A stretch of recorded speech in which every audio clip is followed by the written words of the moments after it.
launch of Genesis 2, I was looking for a suitable base spot, and today I'll show you how I built this breeding base from this spot to this spot on Genesis 2. Hello Dino Peeps, welcome back.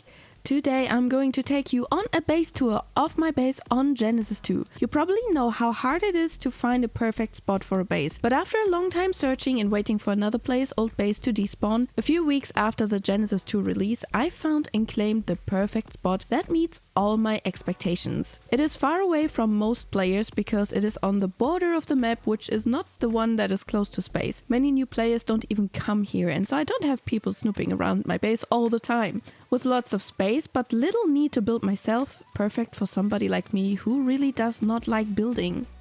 And thanks to the space that I have now, I can have fun mixing my breeding groups, and I don't have to downside artificially to make everything fit. And the best thing about it is that the location does not only serve as practical purpose, but it also looks really beautiful. Normally that's not super important for me, but especially when you're making videos or you're streaming, a nice base is better than a cluttered one. But enough time wasted, let's just get started. Just in case you want to know where exactly the spot is, look here on the map. It's in the middle, but to the east, on the opposite side of the air vents that lead out. Let's take a look at the first building. This is the storage room, where everything is stored in dedicated storages and tech storages. It's still a bit empty here, but that's mainly because the tech storages are so small. If those were walls, it would definitely be more packed. By the way, I built the wall to the building with a Castle and Keep Sci-Fi mod, and the doors are force field walls from S+.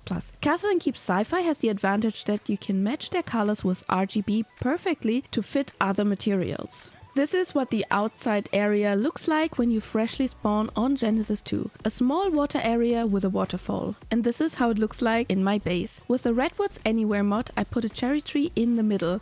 At the same time, the waterfall is illuminated in pink at night. The tree is more or less the central visual element of the base. Next, I will show you my greenhouse corner. I built the greenhouse with S+ glass elements, so it fits perfectly into the modern sci-fi style. One side is berries, the other one is vegetables, and I had a few plants dying here, unfortunately, but I have to reseed them in a little bit. Oh, by the way, as a side note, we have put railings all around the base. It took forever. But you want to know why? It happened more than once that I was zooming through the base with my tech suit and I just fell off the edge. Yep.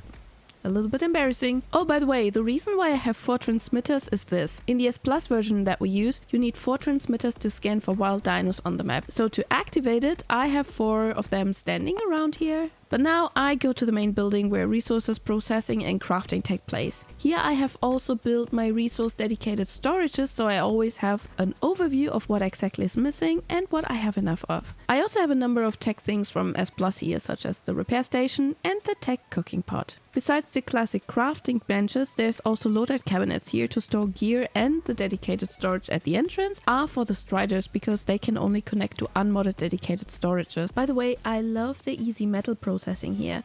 I have 2 industrial forges and 1 industrial sci-fi forge, and I also have a tech forge. I will never have to worry about metal again. If we go further down this corridor, you will see 2 modded cloners. S+ has this strange habit of swapping around asset models, so the teleporter model is a cloner in S+, just in case it confuses you. I'm currently cloning Carcinos here for organic polymer. Now we come to the heart of the breeding base. Here you can see how I found this part of the base when I spawned in. In essence, it was just an overhang on the side of the map, but for me it was the perfect space to convert into a breeding room. Because theoretically I only had to close the side, right? Only. Then let's take a look at the final result.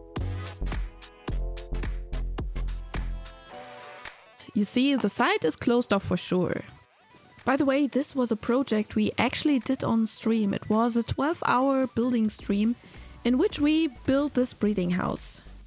Welcome to the breeding headquarters, if we want to call it like that. Here on the side we have a small setup to cook prime meat and store meat. We also have the imprint fridge for our nannies so we can get our animals imprinted.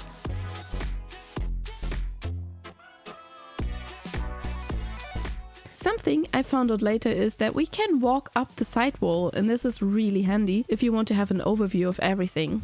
By the way, in case you're already panicking about the performance here, I did not use single walls. I probably would have been kicked off the server if I did. Nope, I took and I think they're 12 walls high, XL walls from S+, so the base is really not that resource hungry. And here you can see my setup that I have. I breed here mainly shadowmanes and moshups. Moshups as the farm animal for the organic polymer from the crabbies. You also see some meerwings here and astrodelphers, but they're rather more passive on the side. My setup consists of 2 main groups of shadowmanes, and then several small groups in which I combine colors. I have already finished mutating life and melee damage on these, and therefore I'm just mutating the less important stats. My goal is to have all of the stats on the shadowmanes mutated. Here I can also show you my colors again. I already have finished white, black sands, cyan and actual black.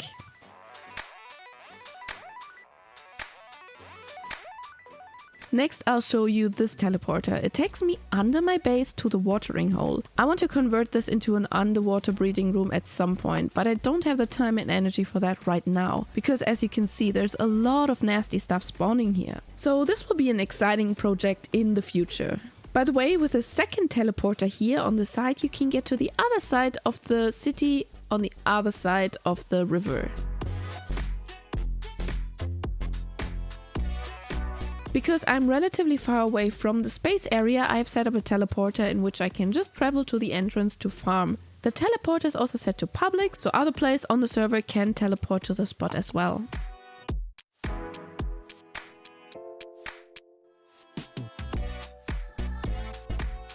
Lastly, I'll show you how we started. This is the first base that we have built with the launch of Genesis 2. We moved most of it, but still some of the stuff we have in here is still here.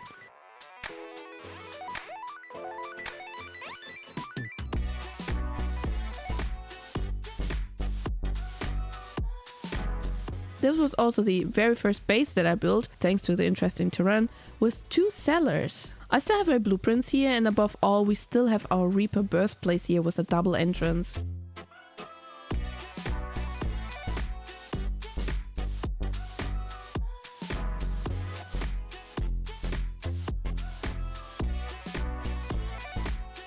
The base also has 2 long tech bridges for striders to go down and farm. And the location was good in itself, but in the end it was too small for what I have wanted to do, so we moved. More space, less crowdy.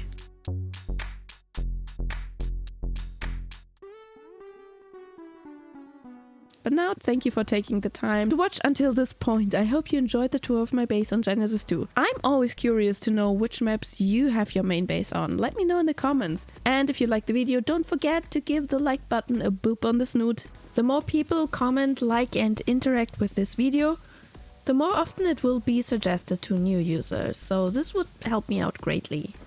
If you want to interact with me, also check out our Discord server, in which we are sharing our Ark adventures. And if you want, check out this video. I think this is something you might like. Thanks again for your support. I'll see you soon. Bye!